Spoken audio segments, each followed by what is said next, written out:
Hello, कैसे हैं आप लोग? आशा करते हैं आप लोग बढ़िया होंगे। एसएससी जीडी परीक्षा 2025 की तैयारी आप लोग कर रहे हैं, तो जीके का इम्पोर्टेंट 20 प्रश्न इस वीडियो में देखने वाले हैं भाई, ठीक है? आज है वीडियो नंबर 24 और इस वीडियो में देखेंगे 26 फरवरी 2024 के चौथे शिफ्ट में पूछे गए इम्पोर्टेंट 20 प्रश्न को।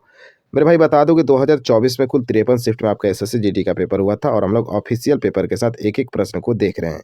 वीडियो अच्छा लगे, हेल्पफुल लगे तो वीडियो को लाइक और शेयर करना नहीं भूलिएगा और चैनल को सब्सक्राइब भी साथ में कर लीजिएगा। चलिए देखते हैं पहला प्रश्न क्या पूछा गया। तो अगली बार आगो तो वर्दी पहन के आ बदलेला। पहला प्रश्न पूछा गया, सक्सेना समिति का सिफारिशों के आधार पर वर्ष में भारत सरकार के तहत ग्रामीण विकास मंत्रालय ने सामाजिक, आर्थिक और जातिगत जनगणना शुरू किया। थोड़ा सा भैया इंपॉर्टेंट प्रश्न है, ध्यान रखो, थोड़ा सा हटके आपसे जनगणना 2011 से ही सवाल पूछा गया है। तो सक्सेना समिति की सिफारिश के आधार पर 2011 की जनगणना कराई गई थी। भाई याद रखना, बहुत ही इंपॉर्टेंट है, पेपर में आएगा तो बहुत सारे बच्चे का हाथ खड़ा हो जाएगा, ठीक है? तो ध्यान रखना, सक्सेना समिति की सिफारिश के आधार पर वर्ष 2011 में भारत सरकार के तहत ग्रामीण विकास मंत्रालय ने सामाजिक, आर्थिक और जातिगत जनगणना शुरू किया गया था 2011 में, ठीक है? बढ़ते अगले प्रश्न पे। अगला प्रश्न पूछा गया, भरतनाट्यम नृत्य में शरीर की चाल की तकनीक और व्याकरण के अध्ययन के लिए पाठ्य सामग्री का मुख्य स्रोत निम्नलिखित में से कौन सा है? तो सही उत्तर होगा अभिनय दर्पण, आपका राइट आंसर होगा मेरे भाई। तो भरतनाट्यम नृत्य में शरीर की चाल कैसी होनी चाहिए, तकनीक क्या होना चाहिए, व्याकरण के अध्ययन के लिए कौन सी पाठ्य का सामग्री मुख्य स्रोत है? तो यह है अभिनव दर्पण, याद रखना, इसमें भरतनाट्यम के बारे में जानकारी मिलता है। अगला प्रश्न देखते हैं, जेम्स ऑगस्टस हिक्की को जनक माना जाता है। तो जेम्स ऑगस्टस हिक्की को मेरे भाई भारतीय पत्रकारिता का जनक के रूप में माना जाता है, याद रखिएगा। जेम्स ऑगस्टस हिक्की आपका राइट आंसर होगा, भारतीय पत्रकारिता। नेक्स्ट अगला प्रश्न है, फसल कटाई उत्सव लोहड़ी निम्नलिखित में से किस महीने में मनाया जाता है? लोहड़ी मनाया जाता है जनवरी में। मकर संक्रांति कब मनाया जाता है? जनवरी में। ये सब आपको ध्यान में रखना है। अगला प्रश्न देखते हैं, 1980 में ऑल इंग्लैंड बैडमिंटन चैंपियनशिप जीतने वाले पहले भारतीय कौन थे? तो प्रकाश पादुकोण आपका राइट आंसर होने वाला है इस प्रश्न का। तो प्रकाश पादुकोण 1980 में ऑल इंग्लैंड बैडमिंटन चैंपियनशिप जीतने वाले पहले भारतीय थे, प्रकाश पादुकोण। एक बात पूछे, हमको तो लग रहा है कि ये दीपिका पादुकोण के फादर हैं। कमेंट बॉक्स में बताओ तो क्या मुझे सही लग रहा है कि हम कहीं गलत सोच रहे हैं? प्रकाश पादुकोण कौन है? क्या दीपिका पादुकोण जो कि हीरोइन है उनके फादर हैं या फिर कोई और खिलाड़ी हैं? कमेंट बॉक्स में बताओ। तो हमको तो लग रहा है कि ये दीपिका पादुकोण के फादर ही होंगे। तो प्रकाश पादुकोण आपका राइट आंसर होगा। ऑल इंग्लैंड बैडमिंटन चैंपियनशिप में जीतने वाले पहले भारतीय बने थे 1980 में। अगला प्रश्न देखते हैं,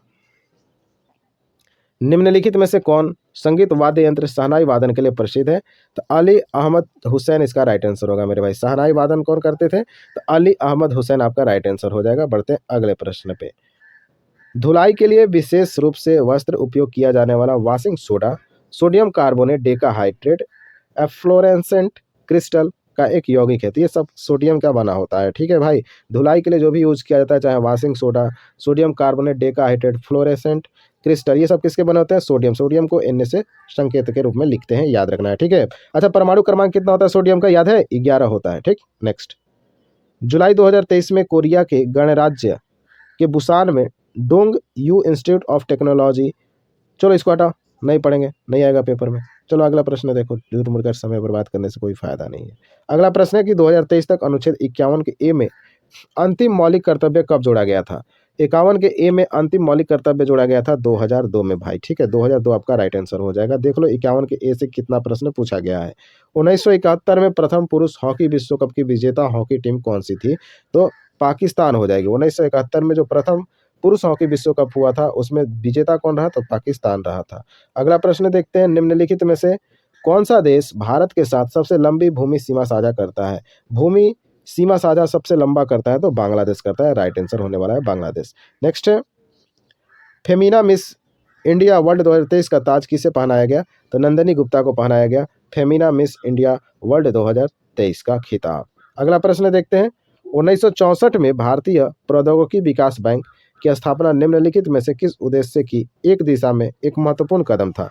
तो भारी उद्योगों को बढ़ावा देना आपका राइट आंसर होने वाला है इस प्रश्न का। तो 1964 में भारतीय प्रौद्योगिकी विकास बैंक जो इंडस्ट्रियल डेवलपमेंट बैंक है, इसकी स्थापना की गई थी। इसका उद्देश्य क्या था?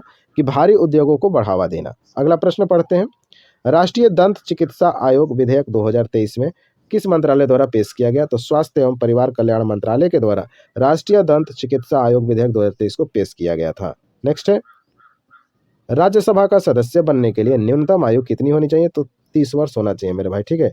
राज्यसभा का सदस्य बनने के लिए न्यूनतम आयु 30 वर्ष होना चाहिए। चलिए जल्दी से बताइए लोकसभा का कितना हो जाएगा? लोकसभा का अगर आप सदस्य बनना चाहते हैं तो आपका न्यूनतम उम्र क्या होना चाहिए? कहाँ बताना है? तो कमेंट बॉक्स में बताना है, ठीक है। अगला प्रश्न देखो, बस्तर दशहरा उत्सव का संबंध किस राज्य से? तो बस्तर दशहरा, भैया दशहरा पढ़ के पश्चिम बंगाल मत भाग देना, देख लो ऑप्शन भी तैयार बैठा है और कितना को लेकर भागा होगा, ठीक है।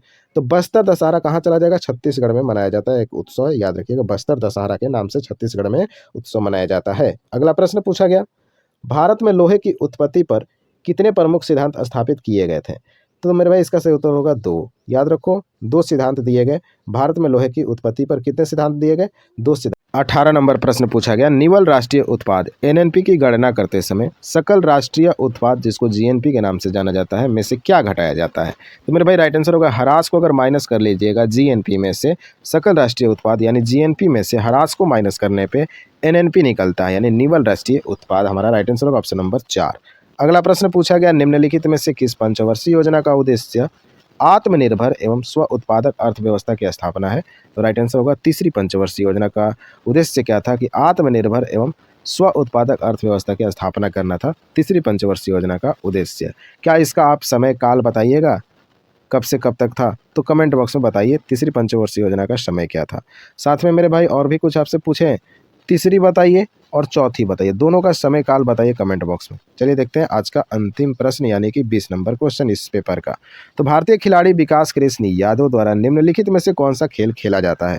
विकास कृष्ण यादव कौन सा खेल खेलते हैं? तो बॉक्सिंग से जुड़े हुए प्लेयर हैं, याद रखिएगा। राइट आंसर हमारा बॉक्सिंग हो जाएगा मेरे भाई, ठीक है, बॉक्सिंग हो जाएगा। विकास कृष्ण यादव किस खेल से संबंधित है? बॉक्सिंग से संबंधित है। रट लो भाई, पेपर में फंस जाएगा। तो ये हमारा 20 प्रश्न इस पेपर का कंप्लीट होता है। अब मिलते हैं नेक्स्ट वीडियो में। वीडियो को थोड़ा लाइक और शेयर कर दीजिएगा, चैनल को सब्सक्राइब भी करना है, दबा के सब्सक्राइब कीजिए और अपने दोस्तों को भी शेयर करते रहिएगा। मिलते हैं नेक्स्ट वीडियो में, तब तक के लिए जय हिंद।